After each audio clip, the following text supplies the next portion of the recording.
Hey guys, what's going on? It's Mitch, or Bajan Canadian, and today I have a game of Homefront multiplayer for you of a team deathmatch on the map Farm.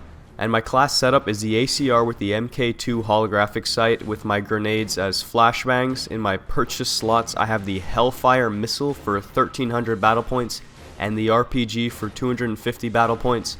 My infantry abilities are Quick Draw, which is faster aim down sight. I have Tactical Reload, which is, as you can guess, it makes me reload faster, and I have Now That's a Knife, which increases the knife range and knifing speed, which, before you guys go anywhere, that ability does sound like it's kind of like cheap, like Commando, but trust me, in this game, you rarely ever get a knife kill, so I honestly don't even know why I was using that ability. I think it was kind of because this is my third or fourth ever game playing online, so I didn't have too much choice between my abilities, and I kind of just went with whatever seemed like it would be the most useful, and it was either Now That's a Knife or I don't know, something that like gave my drones extra health. Thick Skin, that's what it was. I think it was Thick Skin, and that was unnecessary since I wasn't even using any drones as my purchase slots, so that was kind of a pointless ability to use. And now in this video I want to give you guys sort of a review of Homefront to just let you know if you should buy it or not. And now that I'm thinking about that word review, I don't think I should really call this a review because it is by no means going to be professional. It's just my opinions on the game, my thoughts, and I guess a better name would be an overview of Homefront or a subjective overview. Yeah, that works. Subjective overview. That's what I'm doing here. Just giving you guys my opinions on the game to let you know if it's really worth the $60, if you should go and pick it up. So now starting off with the campaign aspect of the game. Now, I'm not a huge campaign player. I don't play, I mean, to be honest with you, the last campaign I've played in its full extent before playing Homefront, which I haven't even finished yet, to tell you the truth. But what I have played of the Homefront campaign, I have enjoyed, but it's nothing special compared to the last campaign I ever played in its full extent, which was Halo Combat Evolved. That was the most recent campaign I've ever completed in its full extent. And I know that's pathetic. I don't play campaigns. I just play with my friends and have a good time. But in all fairness, since I'm not a campaign player, it's kind of difficult for me to give you guys a fair and a respectable basis on this campaign. So I'm basically just gonna tell you guys that it's fun. In my opinion, I enjoy the campaign of so far of Homefront. It's nothing spectacular. It definitely doesn't even come close to Halo Combat Evolved. But in my mind, no game, like from what I've played of any campaigns recently, I played some Bulletstorm, I've played part of the Modern Warfare 2, part of the Black Ops, part of a lot of them, and none of them even come close to Halo Combat Evolved's campaign. That was the best campaign ever. But I'm getting a little sidetracked here, back onto Homefront, to be fair to the video. Homefront campaign, it's interesting, it has a very unique plot line to it. It's North Korea essentially is taking over the world slowly, bit by bit. They start with taking over South Korea. They cause some trouble in the Middle East, which jacks up the oil price to $20 a gallon, which basically screws America over. And then North Korea invades the U.S. And then once they've invaded the U.S., they're basically just taking control of it. And this is, you're playing as the perspective from the rebels fighting back against North Korea, trying to get your home front, exactly, there we go, back. And it's unique, it's interesting, it's fun, but is it really anything spectacular, anything super special? Not in my opinion. I mean, the Halo Combat Evolved campaign is one campaign that I could honestly play over and over and over and over and over again, and I would not get bored of it. I thoroughly enjoyed it. It was super fun. This campaign is fun nonetheless, but it's nothing spectacular. It's not really what would sell me on the game, so to say. But the multiplayer, here we go. The multiplayer for Homefront is a ton of fun. It's very unique, but at the same time, it's very similar to what we're used to as gamers, as FPS gamers. So that's why I think this multiplayer is a lot of fun, because it takes a lot of the best elements from all the FPSs that we play, like takes some elements from Call of Duty, some from Battlefield, some from Medal of Honor. It takes all the best little parts, puts them together, all the good components, and it makes a very unique, very fresh experience, but at the same time, it's something we're accustomed to, so we can get the hang of it fairly quickly and enjoy the game without, having to do too much homework into it. But and the reason why I say that is because it has the infantry abilities, which is more or less perks from Call of Duty, and I'm sure other games have perks as well. But with that said, the perks in this game, in my opinion, I prefer it, because in Call of Duty, your whole entire class setup and your whole gameplay, the way you're going to play a game, is more or less decided on your perks. Whereas in this game, no matter what you make your infantry abilities, they do change your gameplay a little bit, but you can run with a sniper using the same perks you run with an SMG. It doesn't change it up too much. It keeps the perks don't define your class, really and truly. They add to it, but they don't define it, and that's what I think really changes this game from other games.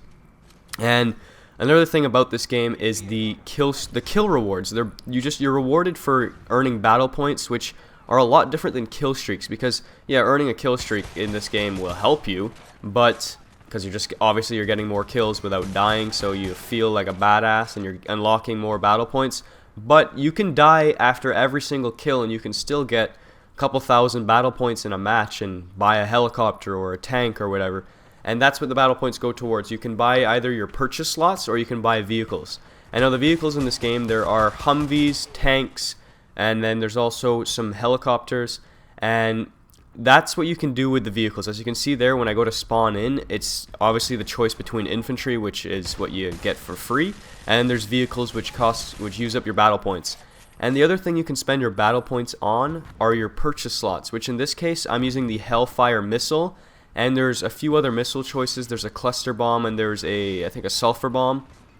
And so there's a couple of different choices between that you unlock as you level up in the game. And those are fun as well, but they're not quite as powerful as the vehicles, and that's why the vehicles generally cost a bit more for the good ones. And the other thing you can buy with your battle points are drones. And now the drones in this game are incredibly useful, and if you're working as a team, the drones can really be your best friend and make or break the game. Like, you can win or lose based off of how well you use your drones, because there's drones that are anti-vehicle, which will completely wreck the vehicles, no problem. And there's also drones which give away the enemy's position, so you can easily track them down. It's like an ultimate wall hack UAV. It's called the Parrot drone that does this.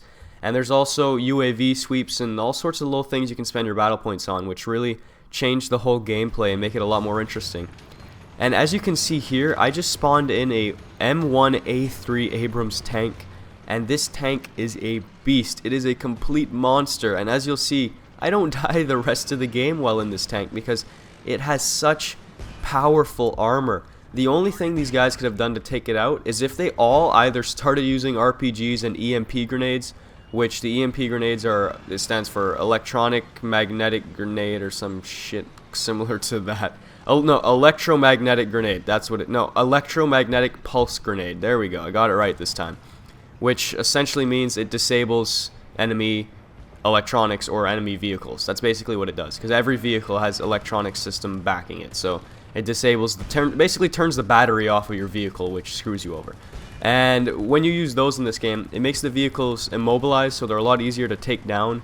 And the RPGs versus tanks. Now, the tank I'm in now, it would literally take them between 10 and 20 RPG shots to take me out. And that is a ridiculous amount, considering I have a missile which will destroy them in one shot very easily if I just barely notice them.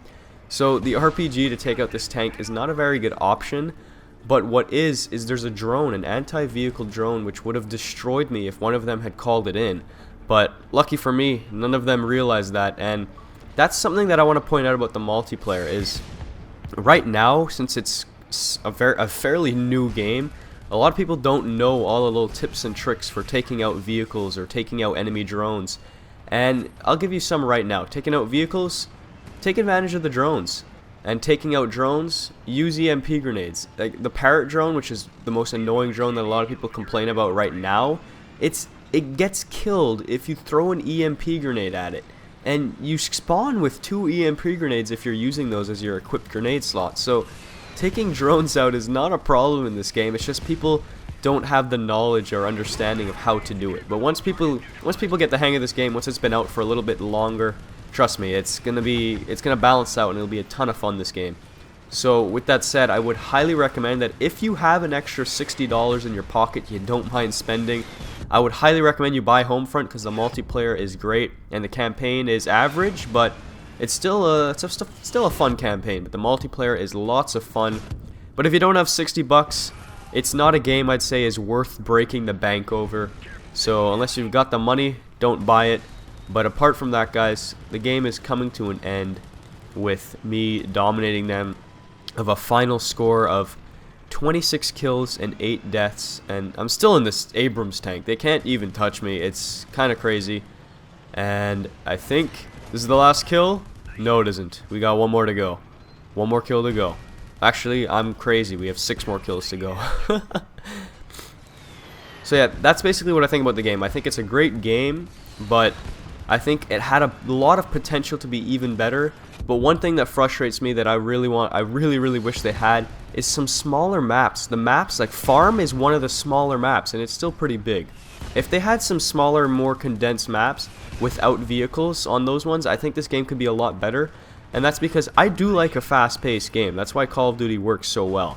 But Homefront is fun in that it's different, but I don't like having to run around for a solid minute and a half before I find someone, which happens on some of these bigger maps. So that's my only complaint. The only downside to this game is sometimes the maps are a bit too large. But with that said, this game is awesome. Buy it if you've got the money. If you don't, that sucks for you. Don't buy it. And I hope you guys enjoyed the video. Leave a like if you did, and have a great day.